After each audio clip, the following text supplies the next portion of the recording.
je suis là. On commence? C'est à qui ce soir? C'est à moi, donnez-moi un moment. Oh, mais qu'est-ce que t'attends pour commencer? Un instant, j'en ai plus pour très longtemps. Sam, ça fait au moins 5 minutes qu'on t'attend. Et voilà.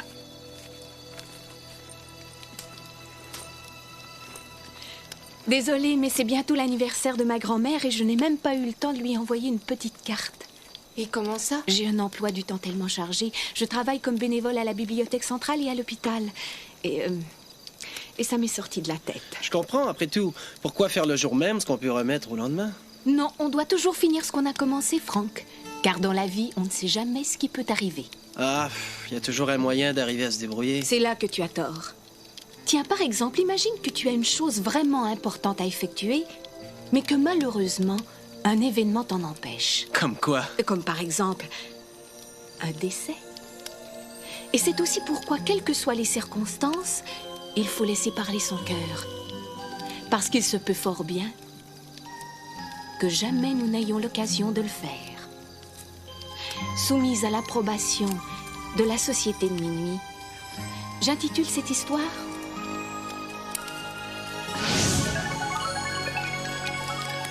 L'histoire de la chambre à louer. Julie Leroy était une fille très active. Elle aimait rendre service aux gens et travaillait souvent comme bénévole. En plus, elle faisait un tas de petits boulots et s'occupait entre autres du jardin de Madame Simpson. Cette ligne-ci, c'est celle du cœur. Sarah Simpson vivait C'est la ligne seule la plus forte. et la plupart des Et gens la pensaient plus qu'elle marquée. était un peu excentrique. Je vois qu'il y a bien des obstacles qui vous empêchent de trouver enfin l'âme sœur.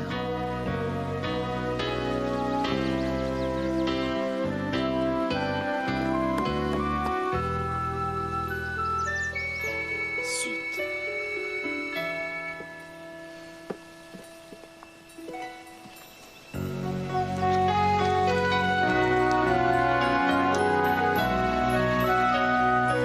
Julie vivait avec Samuel, son grand-père. Ils s'entendaient très bien. Julie devait seulement faire attention à ne pas rentrer à la maison avec ses souliers pleins de boue. Samuel Leroy avait été malade. Il s'était donc installé au rez-de-chaussée afin de ne plus avoir à monter les escaliers. Hein? Ça, tu vois, ça me plaît pas. Allons, Julie, ne sois pas ridicule. Si je loue mon ancienne chambre, ça va nous permettre de joindre les deux bouts jusqu'à ce que je retourne travailler. Je veux pas qu'une personne étrangère vienne s'installer chez nous. Moi non plus, ça ne m'enchante Mais pas. enfin, grand-père. Il n'y a pas de mes grands-pères qui tiennent. Quelquefois, dans la vie, on n'a pas le choix.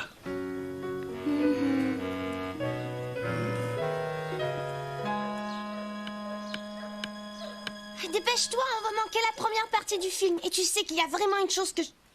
Hé, depuis quand vous louez une chambre? Écoute, j'ai aucune envie de parler de ça.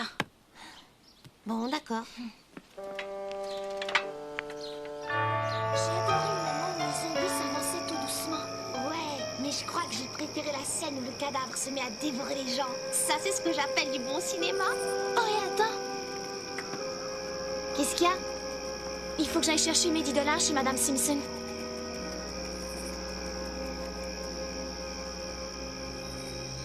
Cette maison me donne la chair de poule. Dans ce cas, tu n'as qu'à m'attendre. Toute seule, ça va pas? Je préfère y aller.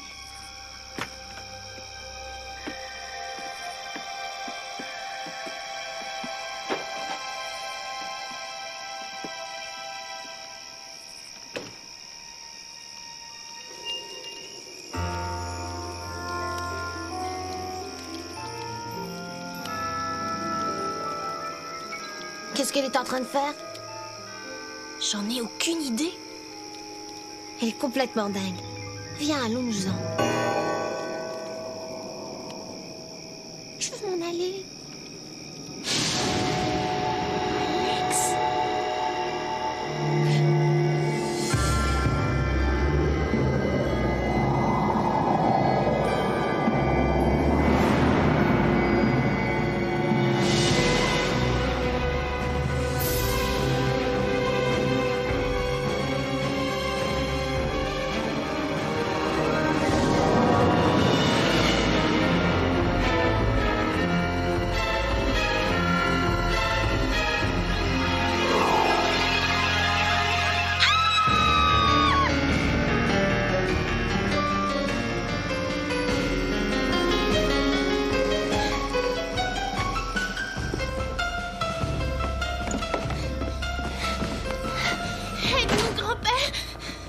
Mais qu'est-ce qui vous arrive? Vous avez vu un fantôme ou quoi? Bingo! Je t'assure! Je l'ai vu comme je vous vois.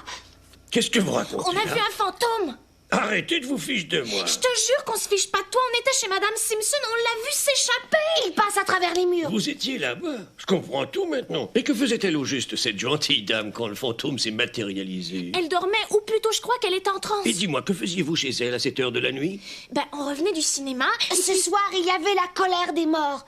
Et les morts se fâchent encore. Je m'en doutais. Voilà pourquoi votre imagination vous joue des tours, jeune fille. Je t'assure qu'on n'a pas rêvé. À mon avis, vous avez passé un peu trop de temps chez Sarah. Sarah Simpson est légèrement timbrée. Elle ne jure que par sa boule de cristal, son marc de café et ses cartes de Mais je tarot. me tue à te dire... Écoute, Julie, je ne sais pas très bien ce qui se cache derrière tout ça, mais ça ne marche pas. Pas avec moi. Je suis désolé, les filles.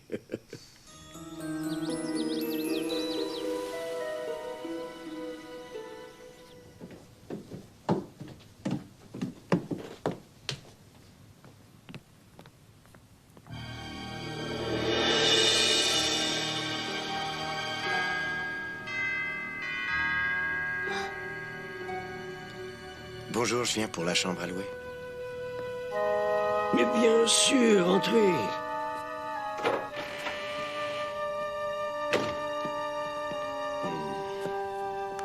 Asseyez-vous là. Au fait, quel est votre nom? Paul. Paul Bertrand. C'est drôle, mais j'ai l'impression qu'on s'est déjà rencontrés. Non, j'en serais étonné. Un peu de thé? Non, merci, je ne bois pas de thé. Je préfère le café, mais depuis mon attaque, on m'a interdit d'en boire. La vieillesse. Vous avez l'air en bonne santé? Je m'en suis remis, mais il faut que je fasse encore très attention. Tenez, par exemple, il faut que j'évite de monter les escaliers. C'est pour ça que je loue cette chambre. C'est une belle chambre, meublée, et elle donne sur le jardin. C'est ce que je voulais. C'est réglé. Oh, ouais.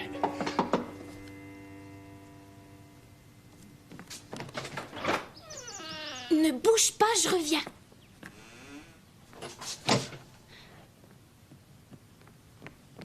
Ah, Julie, je te présente Monsieur Bertrand. Accompagne-le à la chambre. Est-ce que tu y tiens? C'est peut-être un peu rapide, non? Je sais ce que je fais. Dépêche-toi, montre-lui la chambre. Je suis sûr que vous allez très bien vous entendre.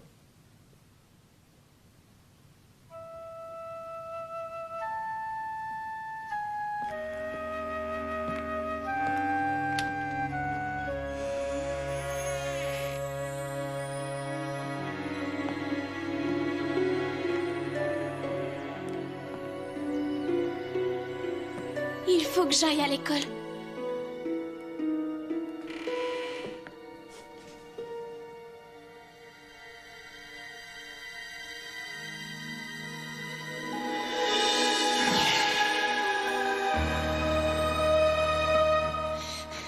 C'est lui, grand-père, c'est le fantôme qu'on a rencontré chez Madame Simpson l'autre soir.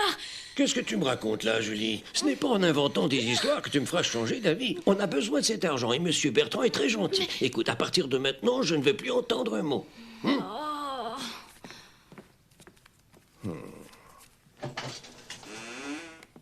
Tu vois, j'ai pas bougé.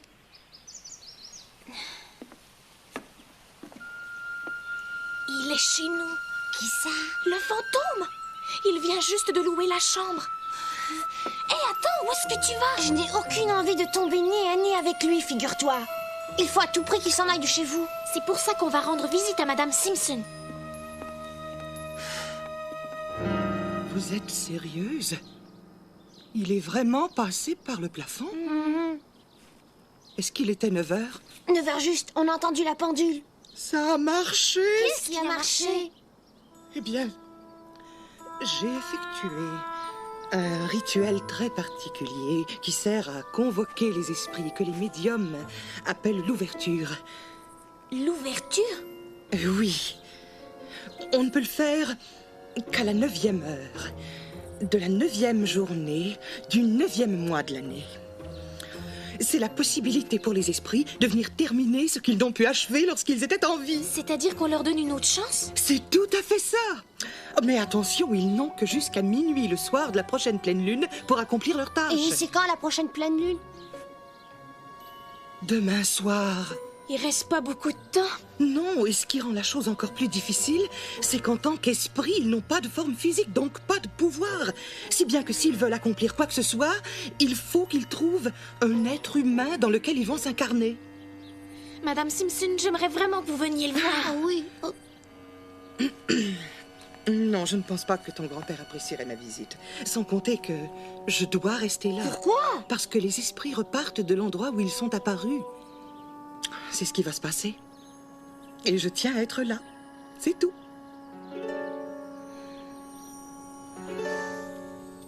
Alex, c'est étrange, j'entends rien. Julie, il est endormi, tu sais bien, il est 4 heures du matin. Les fantômes ne dorment jamais. Qui est-ce qui t'a raconté ça? Tout le monde le sait, hein. Eh bien, moi, je veux dormir. Salut.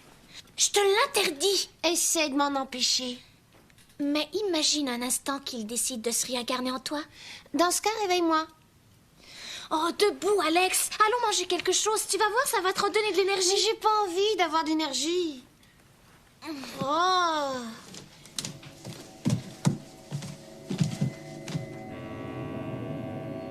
T'as vu ça?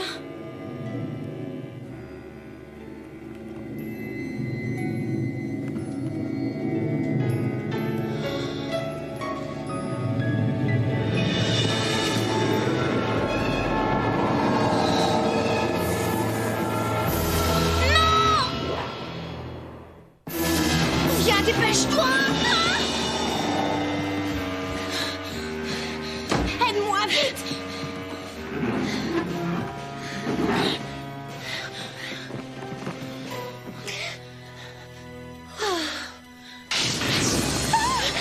Un petit conseil, ôtez-vous de mon chemin.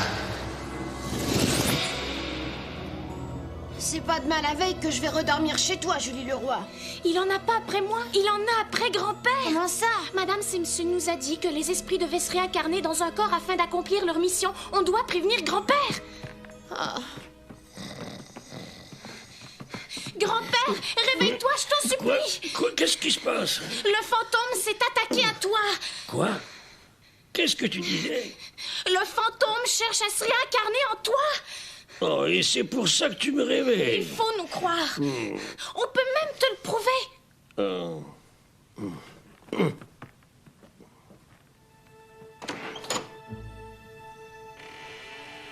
Il n'est même pas rentré.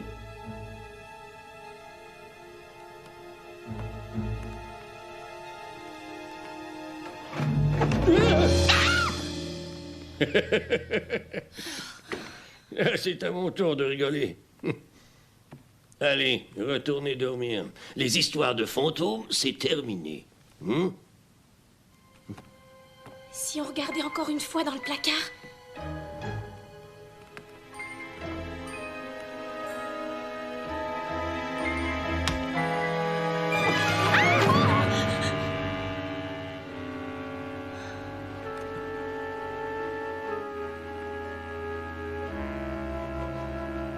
Retournez vous coucher.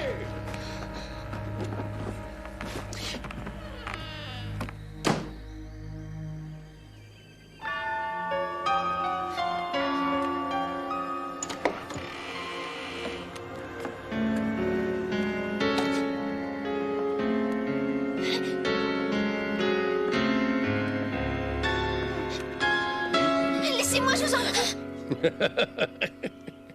Mais où est-ce que tu vas? Au club des anciens combattants. Je te l'ai dit hier. T'en fais pas, je serai de retour en fin de matinée.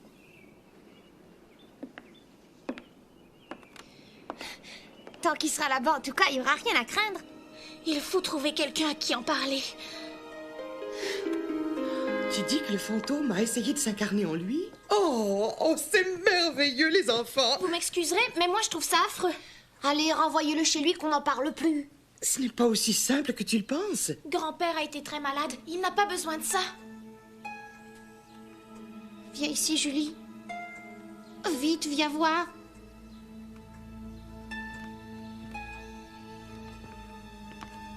Est-ce que tu reconnais ces personnes? Bien sûr, c'est grand-père avec Madame Simpson et... Oh, c'est lui!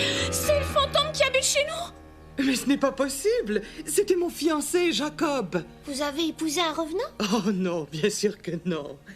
Nous avions décidé de nous marier après la guerre, mais Mais quoi? je suis tombée amoureuse d'un autre garçon. Je voulais en parler à Jacob dès son retour. Mais il est mort au combat. Grand-père le connaissait bien? Jacob et Samuel étaient tous deux dans l'aviation. Au cours d'une mission, leur avion fut touché. Ton grand-père ordonna alors à Jacob d'enfiler un parachute et il le poussa. Mais le parachute resta coincé. Jacob n'avait que 20 ans. Ton grand-père n'aurait jamais dû faire une chose pareille. Mais c'est horrible! Jacob a été tué par mon grand-père, Alex! Il doit sûrement lui en vouloir. Oh, je commence à comprendre. Je parie qu'il est revenu se venger. T'as raison, retournons à la maison! Oh. Julie, c'est l'heure à présent. Attendez, je viens avec vous.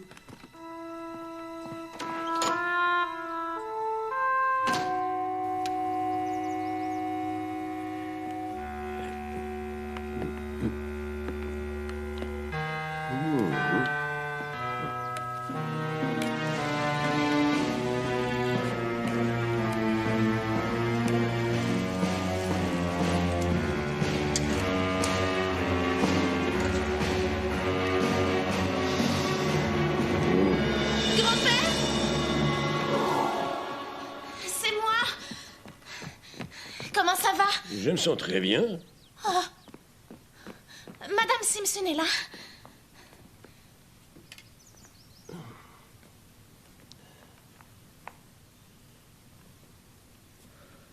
Bonjour, Sarah. Bonjour, Samuel. Jacob qui joue au revenant? Qu'est-ce que tu me chantes là, voyons? D'accord, il a des airs de Jacob, mais là, je ne te suis pas. J'ai toujours cru que malgré tout, tu avais gardé un certain Est-ce bon que tu sens. peux me dire ce que ça t'a apporté d'avoir les deux pieds bien plantés sur le sol, espèce de vieux grognon? Eh bien, moi, au moins, je ne suis pas la risée de toute la ville. Mais enfin, qu'est-ce qui leur prend? Dès qu'ils passent plus de 3 minutes ensemble, ils se disputent, c'est classique. C'est bon, j'ai compris, je vais essayer de les calmer. C'est trop tard. Elle a renoncé. Alors qu'est-ce qu'on fait? Comme le fantôme doit repartir à minuit, il va falloir qu'on protège grand-père jusque-là.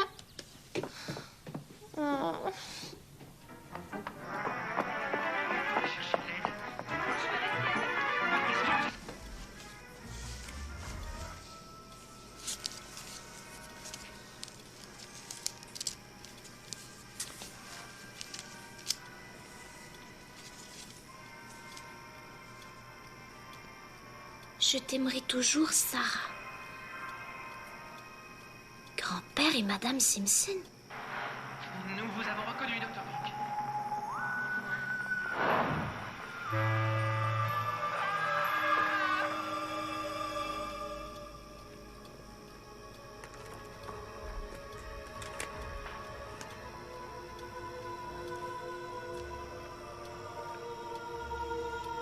Un de nos garçons meurt en mission.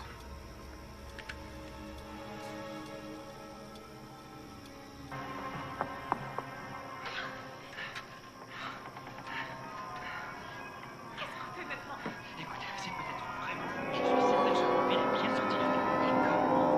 Je sais rien. C'est comme si ce cher notre vie. Maintenant, je commence à comprendre.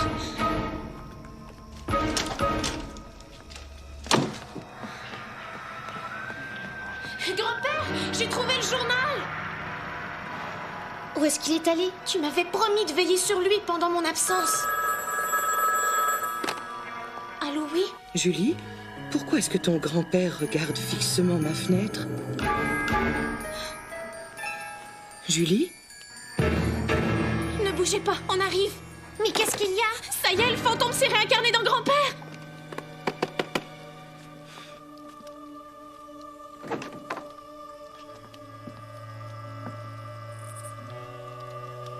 Samuel?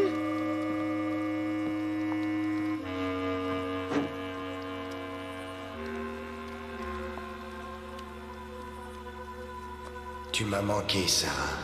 Jacob?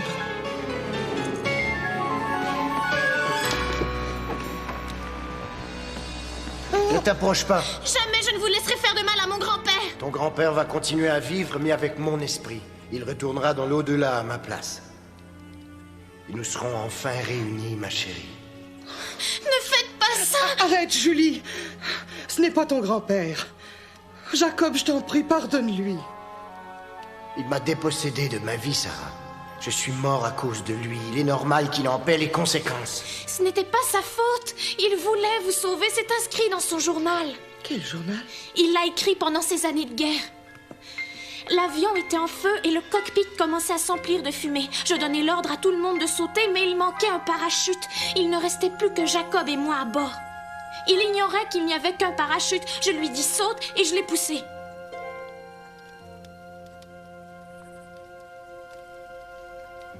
Je n'ai pas voulu lui dire la vérité car il aurait refusé de sauter. J'ai réussi à atterrir par miracle et je m'en suis sorti. Et c'est alors que j'ai découvert avec horreur que le parachute de Jacob ne s'était pas ouvert, il s'était écrasé au sol. Ça aurait dû être moi. Vous voyez qu'il a tout fait pour essayer de vous sauver. Je l'ignorais. Oh, Samuel.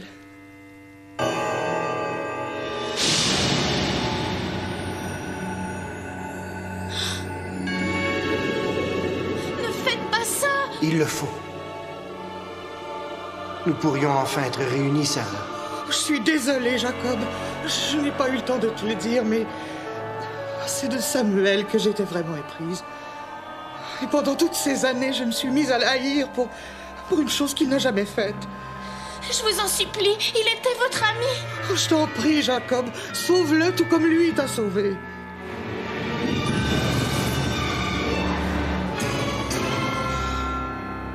Je t'ai toujours aimé, Sarah. Je t'aimerai toujours.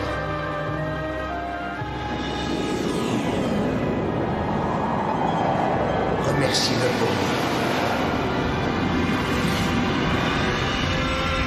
Grand-père! Samuel, réveille-toi, je t'en prie. Où suis-je? Oh, Julie, comment est-ce que je suis arrivé là? Comment te sens-tu? J'en ai aucune idée. Sarah, mais qu'est-ce que ça veut dire? Si on recommençait à neuf, chérie. À partir de ce jour-là, grand-père Samuel et madame Simpson devinrent inséparables. La preuve qu'il n'est jamais trop tard pour qu'une histoire d'amour renaisse. C'est fini. Ouais, c'était vraiment bien. Mais c'est aussi triste, ils ont tellement perdu de temps. Ça, tu vois, je n'en suis pas certaine. Tout finit par nous revenir d'une autre manière. Je déclare que cette réunion de la Société de Minuit est terminée. Il faut que j'aille jeter ça dans la boîte. Salut! En tout cas, je suis contente que... Ah oui, c'était bien. Moi aussi, je lis dans les lignes de la main, tu sais. Vous avez raison.